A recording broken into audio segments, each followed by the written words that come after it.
So, on a personal note, I've got a confession to make. My system, the one that I haven't upgraded in 5 years, is stupidly hot. I need to replace the cooler, and this is just one simple upgrade you might do for your old system. What's your minimum specification? So if you live anywhere warm without any air conditioning, like the UK during the few days of summer that we have, you'll know that having a hot system or a hot PC in the same room isn't that great. My daily system is a bit of a junker right now. I built it 4-5 years ago, 10 core 6950X, Intel's high-end desktop. It's changed GPUs over the time. I've got 64 gigs of memory, got some NVMe SSDs in there, and it's been my daily driver for an Antec, and everything that's been rendered on TechTechPotato has essentially been done on this system since day one.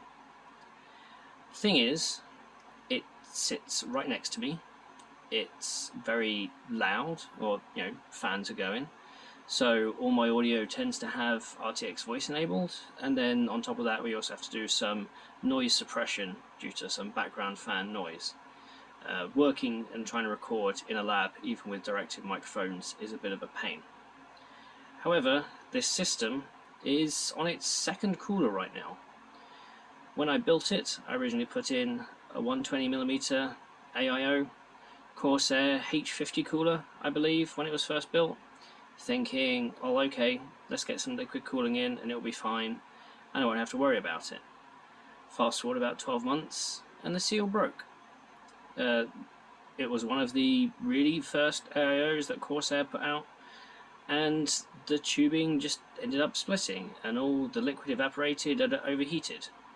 I pulled out another, very similar, 120mm AIO in that system, shoved it in, didn't think about it. Haven't thought about it since. But for the last 12 months, it's been kind of warm. So what I'm going to do today is pretty simple. I'm going to change out the cooler. I'm going to replace that 120mm AIO, which part of the reason I think it's not working so well is partly due to its age, and maybe it's not exactly on the CPU properly. And I'm going to replace it with this. This is the Noctua NH-U9DX i4. This is a X99 cooler, kind of small form factor. I could have gone with the NH12 or the NH14. I decided to go with the NH-U9 just because my case wasn't really sure if a 14 would fit. I knew a 12 would fit, but I kind of like small form factor coolers, and I wanted to see what would happen. Now the thing is, with my system, we're going to show you what the temperatures are, idle and loading. And as you can see here, I've just got hardware info enabled. I've polled one of the CPU thermal sensors, because this system built on Asus X99 E10G, really high-end HEDT motherboard, has multiple CPU sensors, and it's idling around 60 degrees, 58, 60 degrees. Now, when I put on, say, a standard CPU-Z stress load, just normal, no AVX, no AVX2, just simple SSE, it hits 85 almost instantaneously and stays there. If I change that to AVX2, it hits 95, again, instantaneously. It doesn't crash. Now, I'll be honest, this system is overclocked to 4 GHz all-core.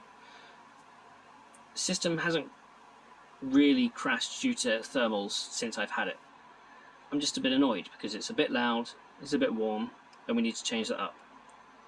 So I'm going to take this system, and in a click, and in a click, and in a click, and in a click, and in a click, the cooler is changed.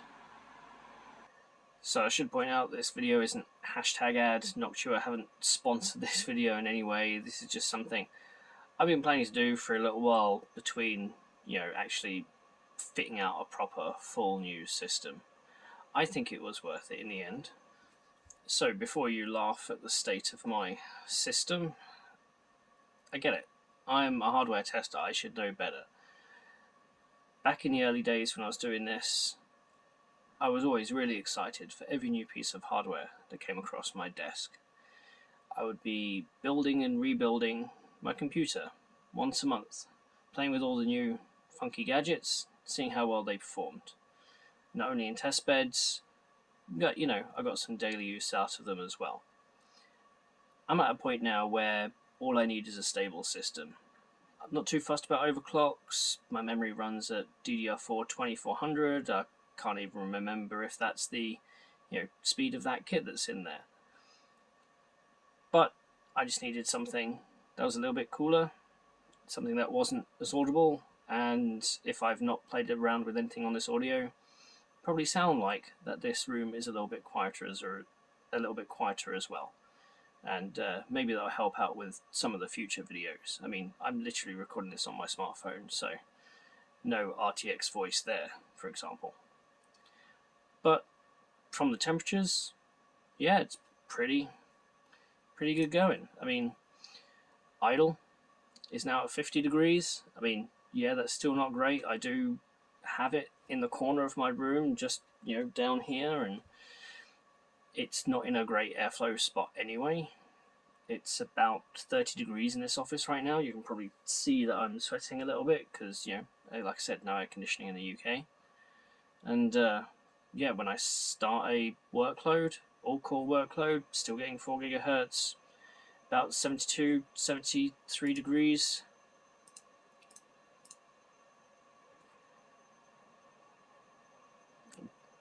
And then it goes up to 75, 76, and the fans are starting ever so slowly. I can just very slightly hear them, creeping up to 80 degrees.